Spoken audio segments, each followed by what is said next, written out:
पिछले सप्ताह कैथल के सर्राफा बाजार में गहने बनाने वाले व्यक्ति से हुई लूट की वारदात को अंजाम देने वाले 4 युवकों को पुलिस ने काबू कर लिया है।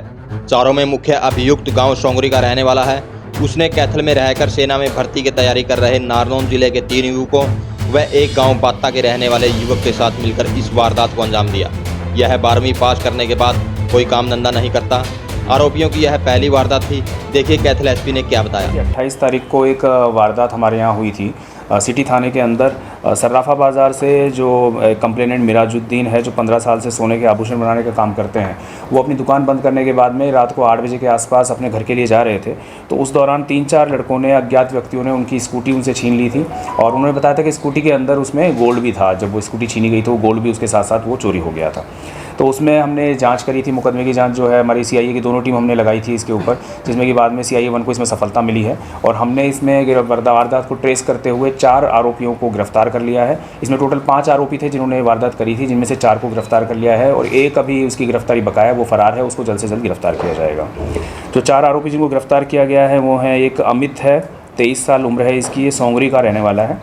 एक सुरेंद्र है, ये भी 23 साल की उम्र है, ये बाता गाँव का रहने वाला है।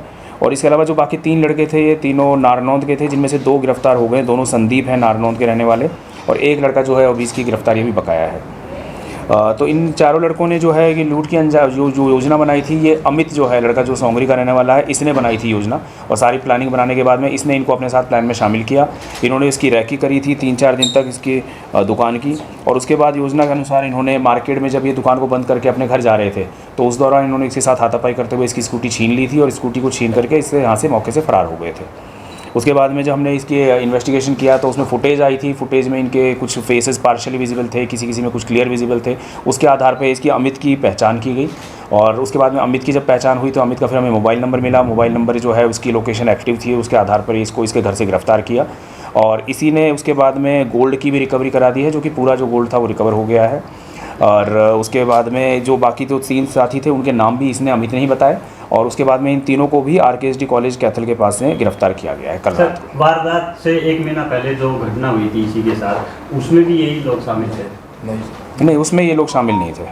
जो वारदात थी वो पहले जो 1 महीना पहले जो वारदात जो अटैम्प्ट हुआ था इसके साथ में, उसमें और कोई लड़के थे, ये शामिल नहीं थे। ये लड़कों जो है इनकी पहली वारदात है, इनका कोई क्रिमिनल रिकॉर्ड भी नहीं है इससे पहले। और अमित जो लड़का है, इसने ही ये जब योजना बनाई थी, ये आवारा किस्म का लड़का है, कोई कुछ काम धंधा नहीं करता है। 23 साल इसकी उम्र है और ये 12वीं पास है। इसने ये प्लानिंग करके और इन 3-4 लड़के जो यहाँ पे ये जो थे, इनमें से दोनों जो नारनौंद के जो लड़के हैं वो यहाँ पे सेना में भर्ती की कोचिंग के लिए आए हुए थे, वो यहाँ पे कोचिंग में है। तो उनको इसने अपनी दोस्ती जो थी इनकी, उसने अपने साथ इनको शामिल किया और मिल करके ये प्लान बनाया। कितना गोल्ड था सर जो रिकवर किया गया? इसमें ये बात हम बताना चाहेंगे कि जो कंप्लेंट दर्ज हुई थी एफआईआर, तो उसमें कंप्लेनेंट ने बताया था कि 250 से 300 ग्राम के करीब उसका गोल्ड था और उसको इसका एग्जैक्ट आइडिया भी नहीं था कि कितना गोल्ड था। जब कल जो रिकवरी हुई उसके बाद में हमने फिर कंप्लेनेंट को बुलाया था और उसकी भी उसके बाद में उससे पूछताछ की गई, तो उसमें बात ये आई कि जो उसने वेट पहले बताया था 250-300 ग्राम, वो पूरे बैग का और उसके अंदर बैग के अंदर बॉक्सेस थे और उस सबका पूरा वेट मिला करके था, जिसके अंदर एक्चुअल जो गोल्ड था वो 57 ग्राम था और पूरा 57 ग्राम गोल्ड जो है एक्चुअल रिकवर कर लिया हमने। उनके सामने ही पूरा वो बॉक्स और डिब्बियों के साथ में उसको तोल करके इनके दिखाया, तो उसका वेट बल्कि उन्होंने 250-300 ग्राम बताया था, एक्चुअल वेट हमारा 354 ग्राम बैठ रहा था टोटल, बल्कि उसमें लेकिन गोल्ड जो है वो सिर्फ 57 ग्राम था और सारा 57 ग्राम जो गोल्ड है वो रिकवर हो चुका है। सर एजुकेशन कितनी है इसमें? अमित 12th पास है, सुरेंद्र 10th पास है और संदीप जो दोनों हैं ये 12th पास हैं। संदीप जो दोनों हैं ये तो सेना में भर्ती की कोचिंग ले रहे हैं यहाँ पे। सुरेंद्र जो है ये बाता गांव में ही थोड़ा पुजारी का काम करता है, यानी कि लोगों के पतरे वतरे देखता है और उनको उसका भविष्य वगैरह बताता है, उस तरीके का वैसा ही काम करता है यानी। और अमित जो है आवारा किस्म का है, इसका कोई काम नहीं, धंधा कुछ नहीं है। तो स्कूटी वगैरह भी कोई रिकवर नहीं, अभी तक इसमें स्कूटी और बाइक की रिकवरी पेंडिंग है। जो एक बाइक पर ही आए थे 3 लड़के, 2 लड़के पैदल आए थे, तो एक तो बाइक की रिकवरी पेंडिंग है, एक स्कूटी जो इन्होंने की थी स्नैचिंग उसकी रिकवरी पेंडिंग है। तो आज इनका रिमांड लिया जाएगा पेश करने के बाद में और उसके बाद में इनसे रिकवर की जाएगी स्कूटी और बाइक। लड़का फरार है, उसका नाम वो कहाँ है?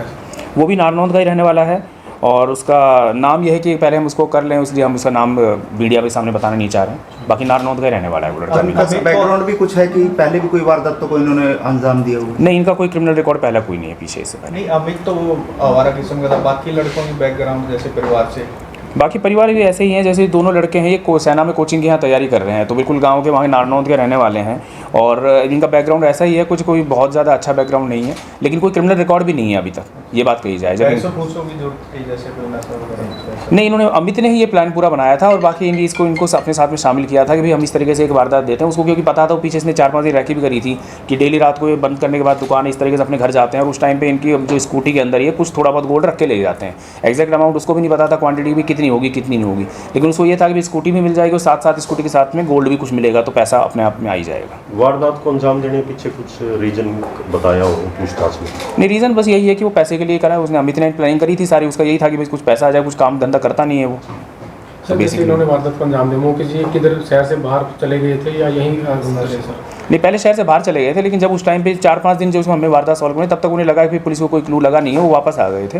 तो उस टाइम जब ये कल इनकी हिरासत डाली गई तब ये अमित जो लड़का था ये भी अपने घर पे ही मिला और उसके बाद में ये तीनों लड़के जो थे वो भी यहीं पे RKSD कॉलेज के पास में मिले, लेकिन वारदात करने के बाद में उस टाइम ये शहर छोड़ के फरार हो गए थे। सर जहाँ से पता लगा कि सामान कहाँ बेचने जा रहे थे कुछ पता नहीं, अभी आगे इनका प्लान था, अभी तो इनके घर से बरामद हो गया, अमित ने बरामद करा दिया। आगे इनका प्लान था कि भाई कहीं भी करते हैं, अभी तक इनका ऐसा था नहीं कि किसके पास बेचेंगे कहाँ बेचेंगे। कोई कॉल ट्रेस की हो, कोई और भी बंदे शामिल हो इसमें और लोग? नहीं, टोटल 5 ही हैं, 4 हो चुके हैं, एक 5वां लड़का जो है वो फरार है। सर ज्वेलर्स की मांग है कि वहाँ पर सिक्योरिटी पर्पज से वहाँ पर राइडर वगैरह की जाए, तो इसका प्रारूप बनाया है। जो बिल्कुल जो अभी जिस दिन वारदात हुई थी उसी दिन से हमने सिटी थाना को डायरेक्शन दे दी थी, वहाँ पे पूरी तरह से गश्त बढ़ा दी गई है और हमारी राइडर भी कंटिन्यूस वहाँ पे गश्त करती है और शाम के टाइम रात के टाइम पे खास तौर से ध्यान रखा जाएगा जिससे कि आगे इस तरह की वारदात कोई ना हो पाए।